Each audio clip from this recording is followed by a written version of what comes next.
Hi Alina and everyone at Reading Zombie. Apologies for the delay in getting the video to you. Life and work's just been mad. Just taking a quick break from some DIY, just fitting some new skirtings and architraves. I'm going to do the interview questions in reverse, simply because some of the other ones about writing and bits and pieces I've done in other videos, but if I have time to get to them I will. My screen is telling me I've got 10-ish minutes of memory left. So I'm going to start from question 16, work my way back through them. Question 16, fast zombies versus slow zombies. Why did you decide for one type and not the other? Anybody that has sort of watched my other video or knows me knows that I am a Romero fanatic. His original Night of the Living Dead was the film that I watched when I shouldn't have done many, many years ago when I was a youngster. Turned on the telly and it was the original black and white 1968 version, and my love of zombies was born that day. The sort of the confusion, the slow breakdown, the realisation of what was going on, and then followed by dawn and day and sort of all hell breaking loose and the eventual fall of mankind. That's my absolute love where zombies are concerned. I enjoy the mutants, and I probably will write a series catered around them at some point. The main difference is the Hellspawn was based around the premise of it happened instantly. There had to be a trigger, a worldwide cataclysmic event to get the dead rising. If it was a sort of a sporadic outbreak here and there, I think with the technology we have, we would be able to put it down very quickly. On the other hand, fast zombies, that would be, it wouldn't matter how well prepared we are. Fast zombies, the shit would hit the fan quite quickly, and that would be another apocalyptic outbreak that I'd be interested in going down. But as I say, simply because my first book was always going to be a rotting, festering, slow zombie, but absolutely adore them. 15. This is a zombie group, so please, what is your weapon of choice in a zompoc? I would have to go ignore your guns because the moving parts and the scarcity of ammunition and guns in England. Hatchet or machete, probably hatchet. Heavy, blunt end, useful as a tool. Sharp bladed end for cleaving skulls.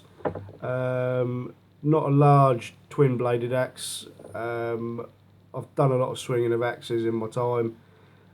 The only one that really won't fatigue you if you're up against a group is the hatchet. A twin bladed large proper axe, or standard size axe, will wear you out very quickly, whereas a hatchet won't. You can do a lot of damage. So machete or hatchet. Hatchet simply because you can pick them up from any hardware shop for 10-15 quid, pay a bit more, get a decent one. Question 14. If there would be a curse, would you prefer to live forever alone or offer eternal life to a loved one?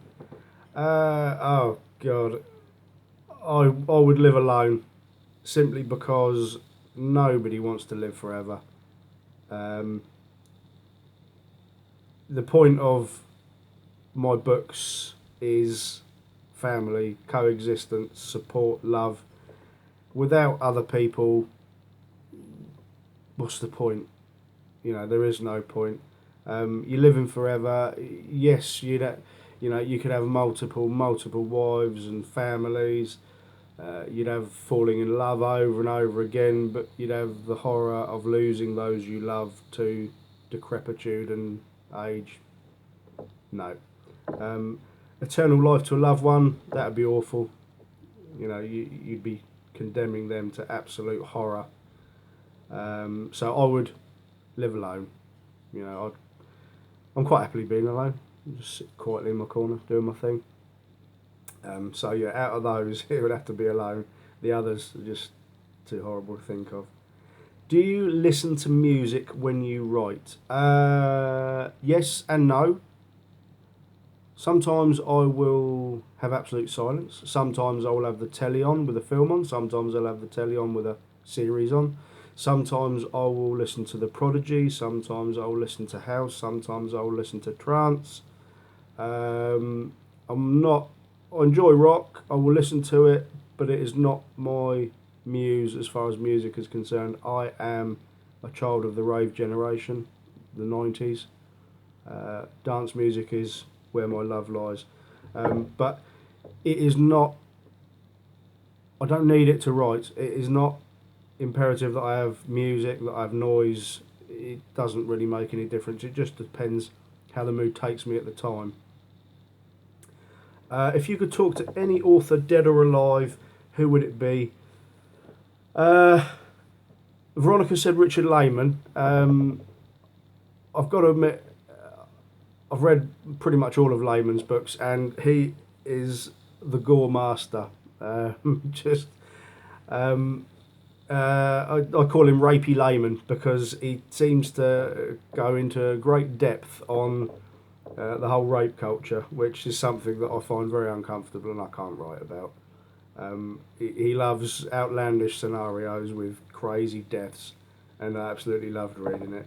But if I had anyone that I could pick, it would be James Herbert, British author, sadly dead now. A shame because it was only a few years ago and I'd have loved to have met him before he passed.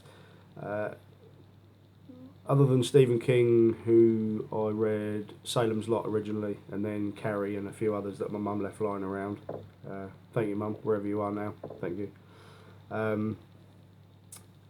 His Rats trilogy is still one of my favourite trilogies. Standalone books, they're phenomenal. The Dark, Sepulchre, Magic Cottage, all of his books are haunting, dark, horrific, and I adore them, absolutely love them. Obviously Dean Koontz is responsible for my favourite book, but James Herbert, he would be the one I would pick. Is there a character that you consider to be autobiographically inspired? Parts of me, I would say, are in a lot of the characters.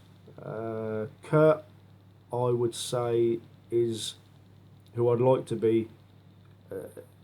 Anybody that follows me knows that I am a plumber by trade. I'm a plumbing and heating and gas engineer. So he was going to be my first character. Because plumbers are going to save the world. Simple as that. He's who I would like to be. Mrs. Bloom, the teacher. We've all had a teacher like Mrs. Bloom.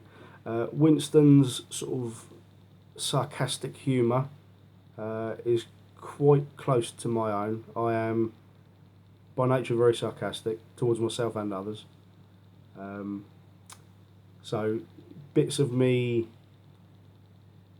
and bits of other people that I watch and see and sort of observe their characters form pretty much part of everyone. I've sort of met a lot of people in my life and no two people are the same, so it varies. And as I say, Debbie is based on people, a combination of people that I've met.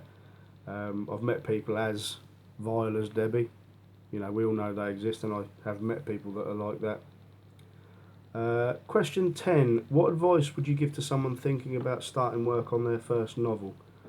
The best advice that I was given, and I still stand by it this day, and thank you to Sean Chezza, Mike Evans, Eric Shellman, Matt Shaw, all the guys that sort of just gave me a couple of pointers when I was asking questions as a newbie.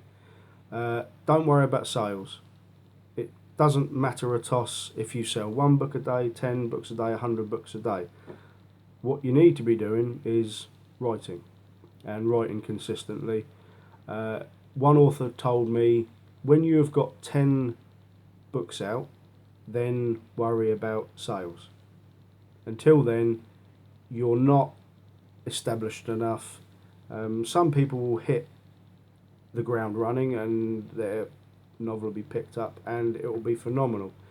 But don't be disheartened if you are not picked up by a publisher immediately. Most of us won't ever be picked up by a publisher, mostly because my writing's crap.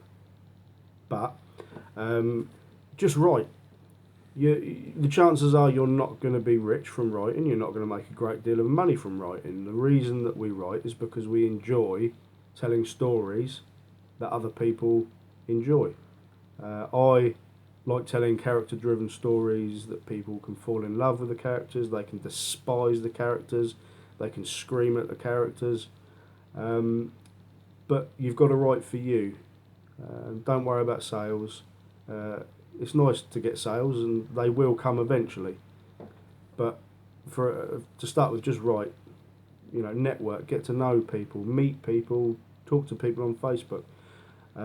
Don't be a dickhead.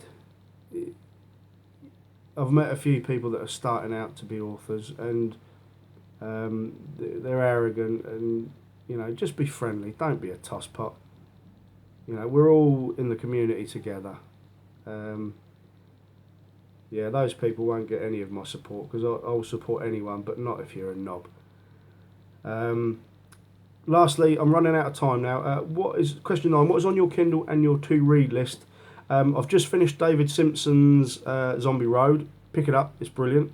I wish I was an ex-military trucker now, because the camaraderie and the book is absolutely phenomenal. I am almost nearing completion of Christopher Artinian's Rise of the Rams. Phenomenal, emotional, very good British Zombie book.